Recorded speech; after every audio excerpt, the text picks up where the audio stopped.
going, man? I've driven in many countries and I have traveled to a lot of places. I have car ownership in multiple countries, and here are my recommendations for you if you're an American and thinking about importing your car to wherever you'll be working at.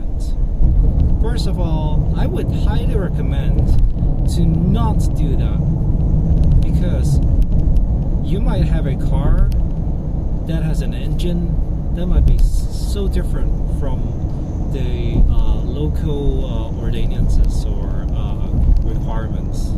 So let's say, for example, even if you have a Mercedes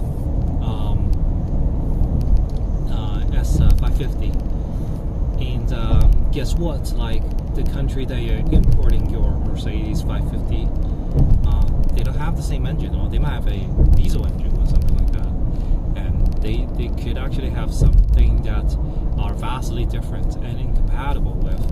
And so if your engine or have whatever it is, it blows, it literally, the local mechanic cannot like work on your car, or don't understand how to work on your car, or don't have the parts for your car, and you could be in serious trouble, you know. So those are the things that you have to look for. So also Toyota Corolla, you might think is a global product, but it's not.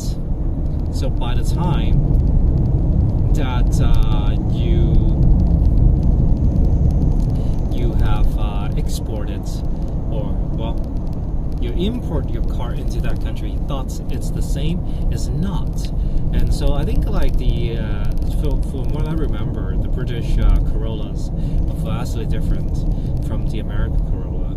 The windshields are different, lots of things are different. So yeah, like it's better to just leave that car at home or just sell it, you know. It's gonna be depreciating anyways.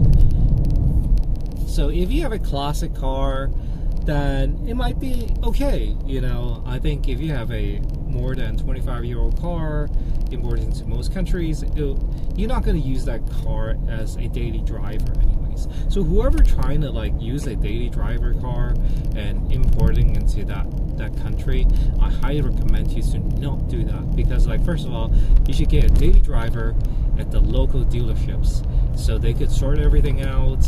If they have any problems, you go find them, you know, say, hey, I got the car from you, how can we fix it? At the end of the day, you can't fix everything, you know. Today's cars are always very complicated, and you need the local dealership support, or you need a very good local mechanic. But if you're going to that country for the very first time, you most likely don't know a very, very good mechanic, because you don't know that country. So that's why I do not recommend it. And they have cars over there anyways, it's freaking the same, you know what I'm saying? You might have a physical attachment with that car, but you shouldn't, you know what I'm saying? It's a car, it's a transportation, you don't need it. Cars that I would never recommend to export out are probably like a Yukon XL, like something like a Chevy Avalanche, or you know, or you know, something of the same class, like Ford Excursion or Ford Expedition.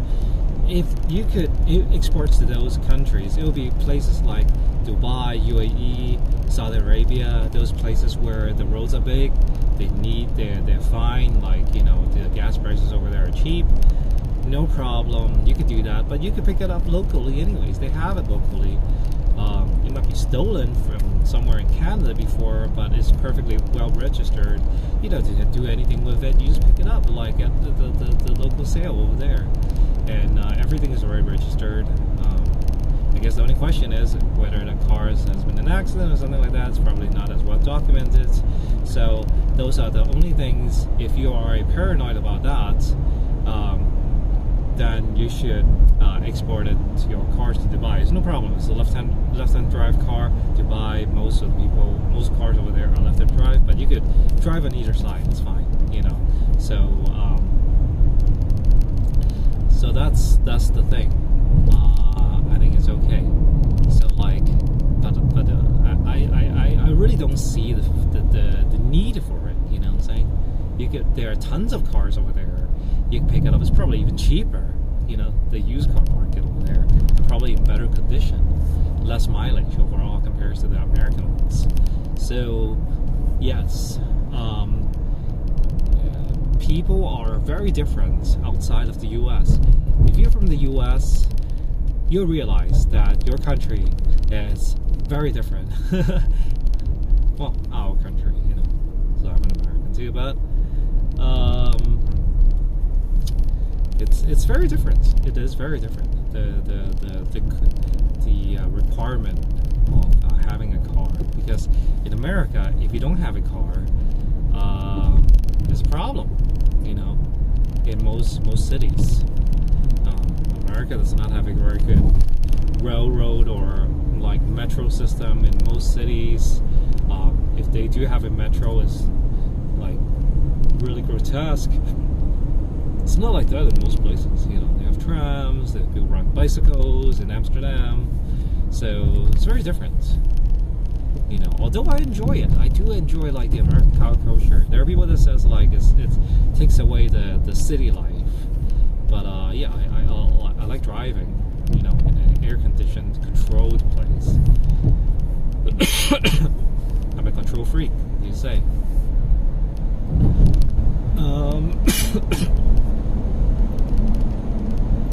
I think if you're trying to live in Dubai, I think it's okay. If you have a Dodge Charger SRT8, something like that, Hellcat, bring that over, no problem. It might be a little bit more special, but they can fix it. It's fine. American cars, they have lots of it. It's fine over there. Things I will also not recommend to import and export. That was actually Toyota Camrys, because Toyota Camrys are very different from like across the globe. They have different specs.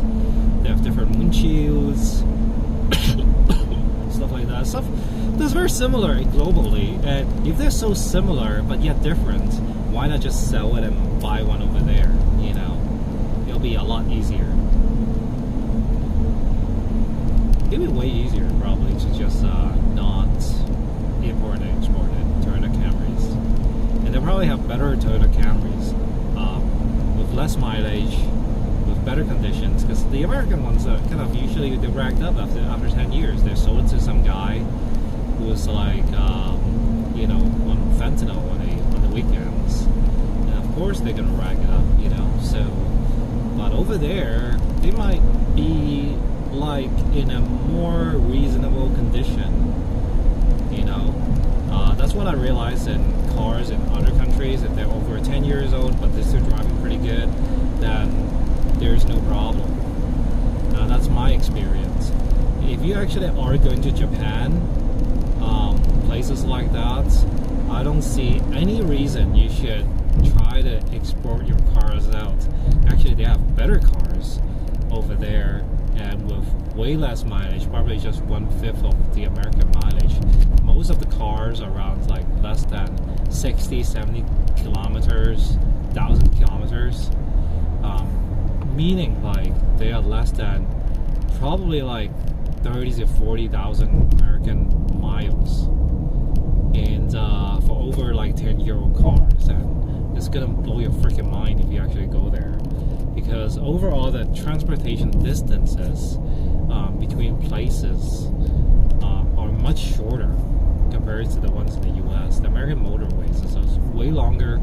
I had to see a friend from town to town. It could be 200 something or 400, even like 200-300 like miles, meaning 400 something kilometers. It's like insane, like 400 something kilometers.